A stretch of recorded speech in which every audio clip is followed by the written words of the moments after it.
नमस्कार, मैं हूँ रागनी दीक्षित।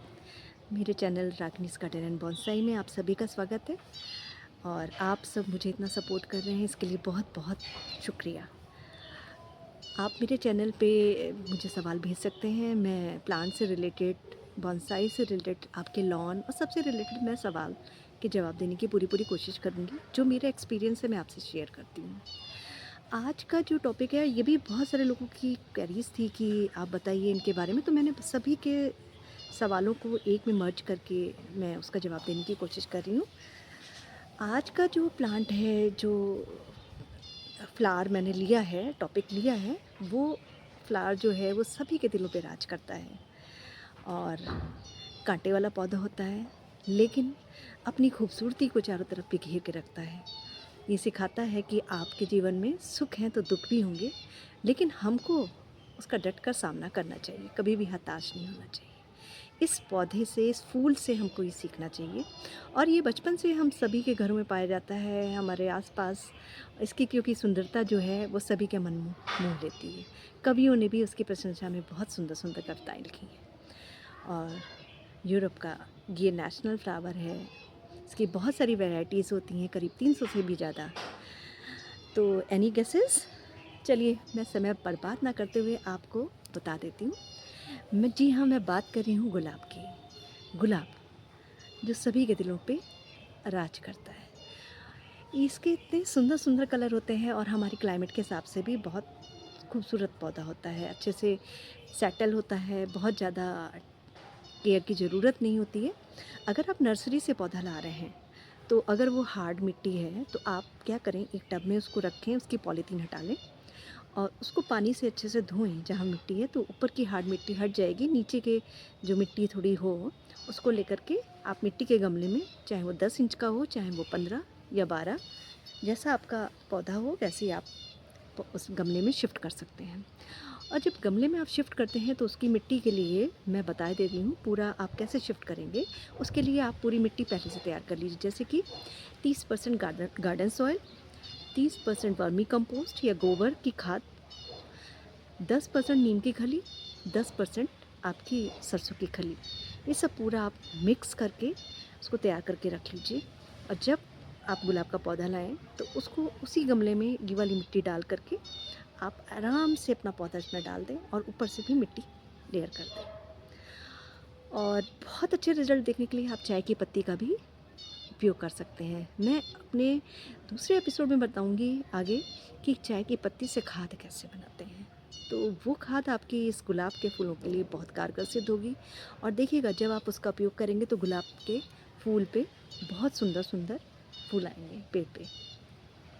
रही बात उस पर अगर कोई कीड़ा लगता है तो आप नीम का तेल, जैसे कि मैंने अपने पिछले एपिसोड्स में बताया, आप उसको स्प्रे कर दीजिए और जहाँ से अगर बड के नीचे से आ रहा है तो आप वहाँ से कट कर दीजिए। जब फूल खिलता है, खिलने के बाद मुरझा जाता है, तो जब मुरझाने लगता है तो आप जहाँ से वो मुरझा, जहाँ पे फूल है उससे नीचे 2 इंच नीचे छोड़ लेकर के आप कट कर दीजिए।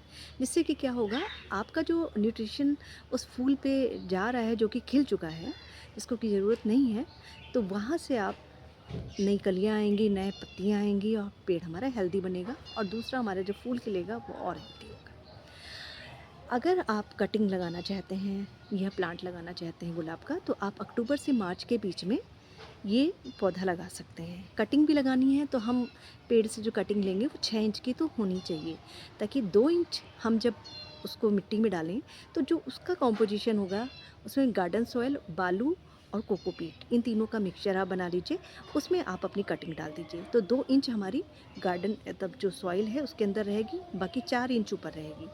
उसको लगा करके किसी ऐसी जगह रखिए जहाँ पे धूप भी आती हो, हवा भी आती हो और पानी भी मिलता हो। पानी ज़्यादा किसी में नहीं देना है, उतना ही देना है जितनी ज़रूरत है, यानी कि जब मिट्टी ड्राई हो जाए तभी आप पानी दीजिए।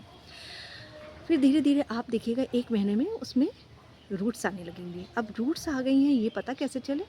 उसके लिए उसमें जब छोटी छोटी कलियाँ बनने लगें, छोटी छोटी लीव्स आने लग जाएँ और कली बनने लग जाए, तो समझिए उसमें प्रॉपर आपके रूट्स आ गई हैं। तब आप उस कटिंग को लेकर दूसरे पॉट में शिफ्ट कर सकते हैं, या जहाँ भी आप लगाना चाहें आप लगा सकते हैं।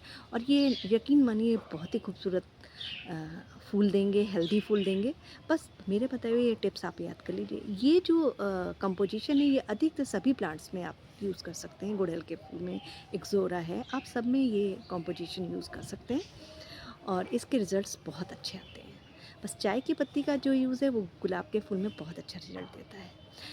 और अगर आपको मेरे ये टिप्स पसंद आ रहे हों, आप अपने सवाल जो मुझे भेज रहे हैं और भी भेज सकते हैं, बहुत सारी वैरायटी, क्योंकि प्रकृति तो अनंत है और इसमें बहुत खजाना छुपा है।